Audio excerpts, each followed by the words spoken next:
All right. So first question, just tell me a little bit about your backgrounds. Yeah, so my background is construction.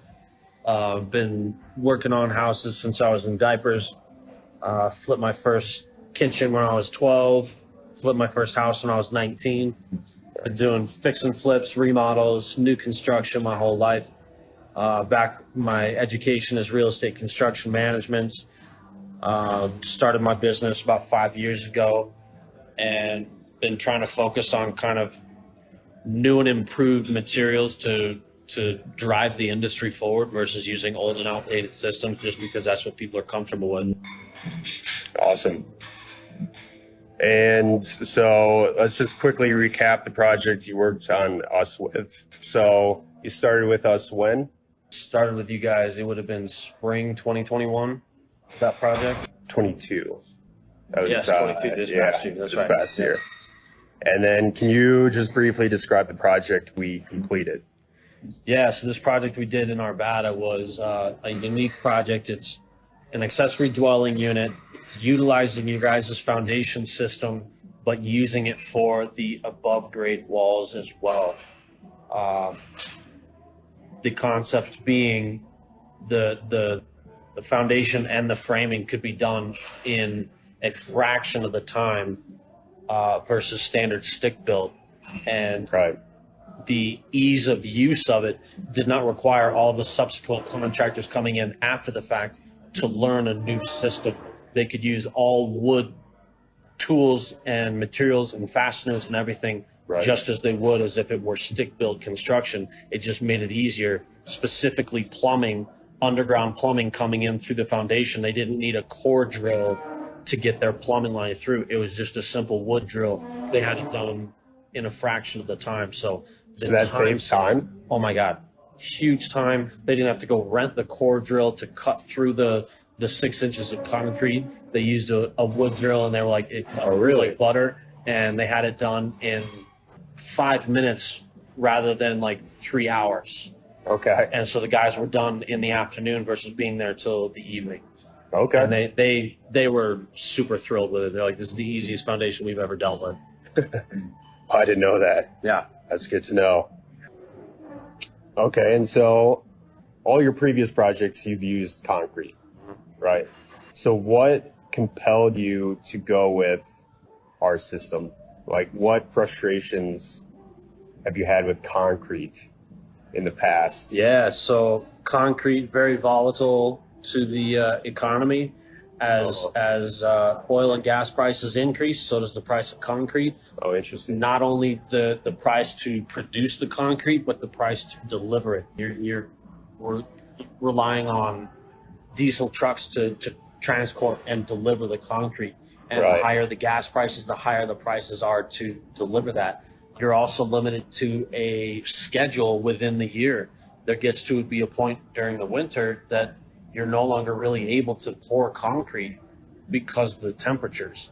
Or Okay. you have a lot of on-site logistics and materials and equipment to protect the site, to heat it, things like that, just so that you can pour if you're really stuck to a time schedule.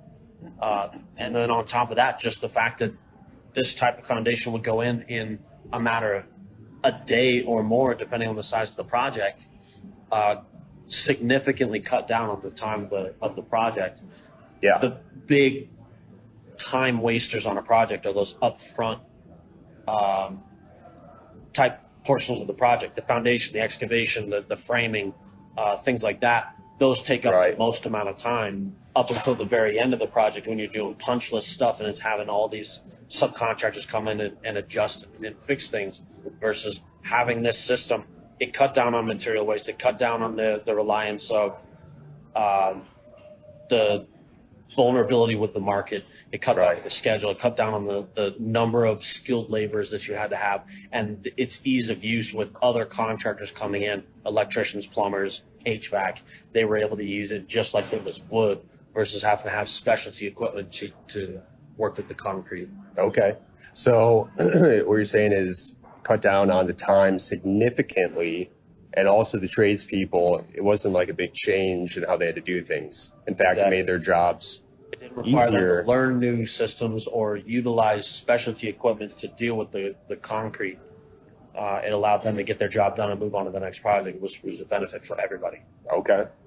And I'm guessing that saved money across the board. Yeah. across the board. The clients, for the contractors, for the subcontractors. So what do you think the impact of working with us has been?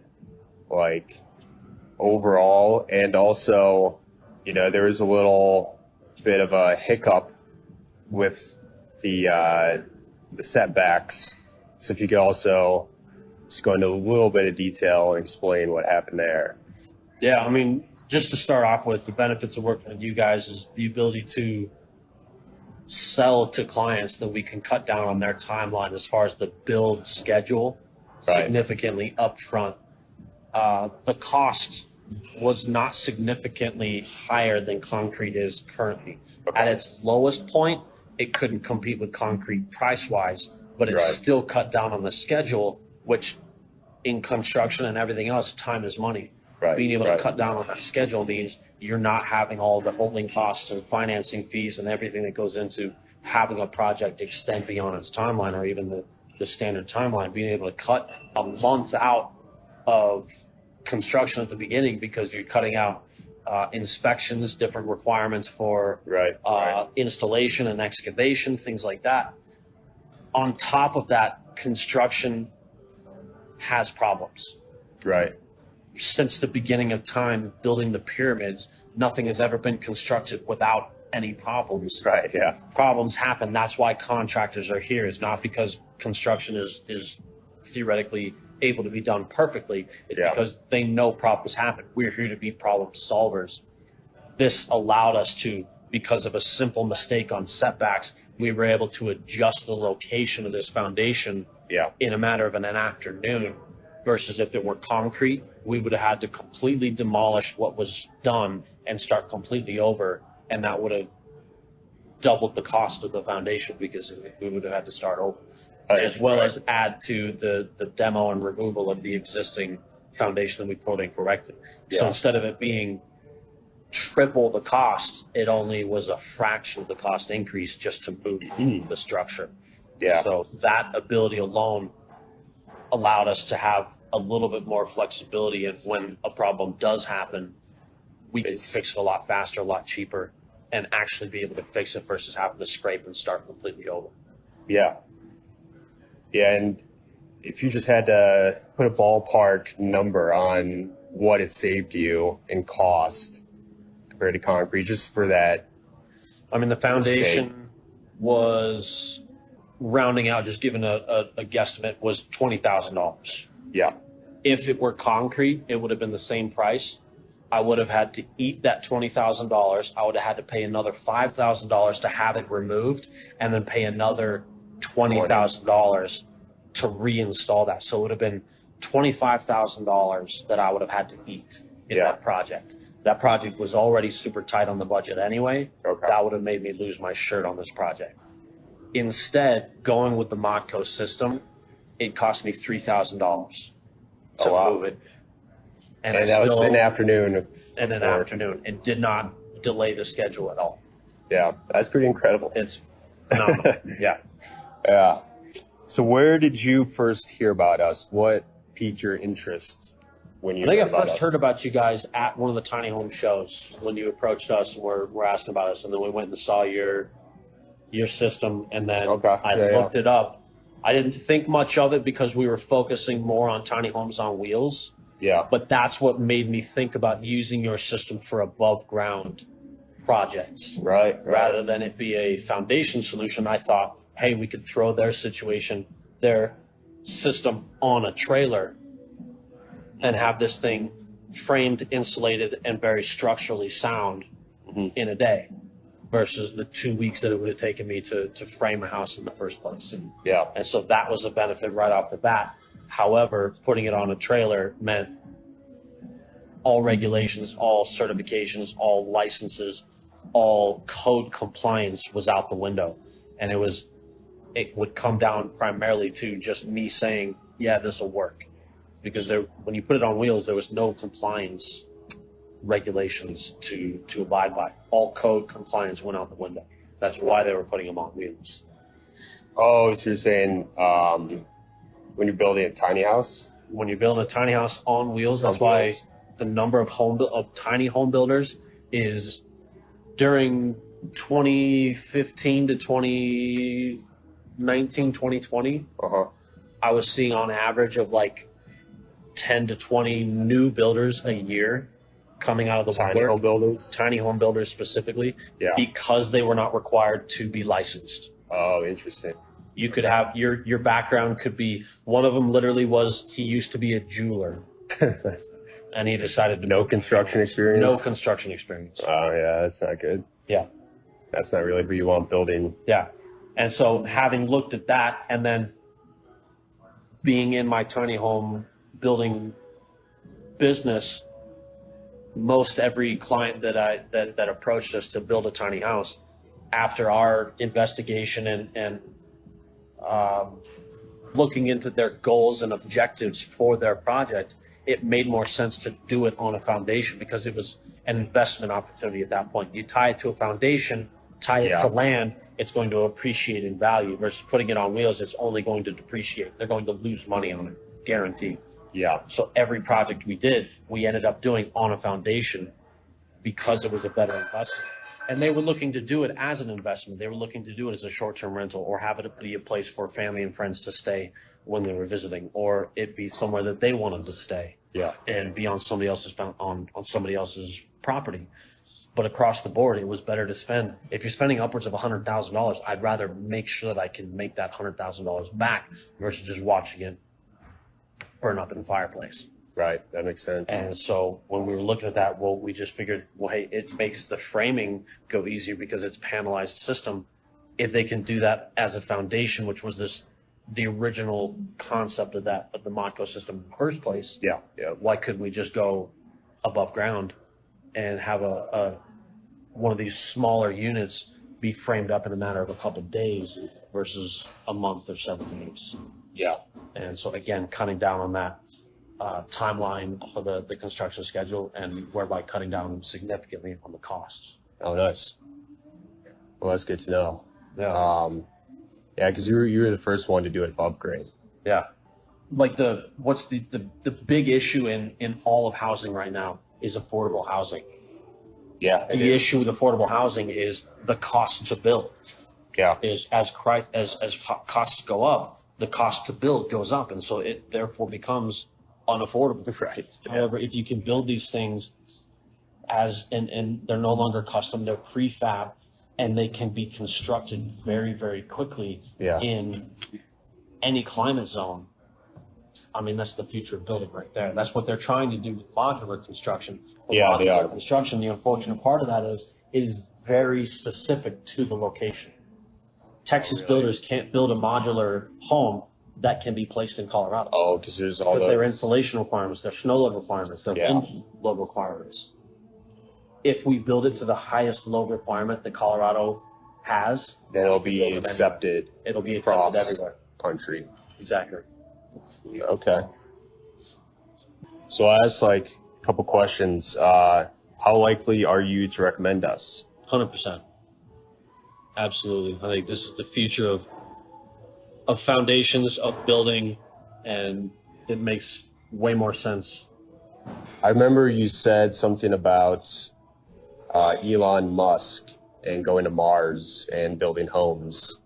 I'm hesitant to say that to people because my dreams are my dreams are pretty lofty as far as that goes. And when you talk to people about building on Mars, they're like, well, I'm just trying to build my next house. Right. I'm not trying to think about that far in advance. But as far as the applications, the application is exactly composite. What they're looking for, is something that is cheap, affordable, and easy to install that can be used across a platform beyond what we're even doing here.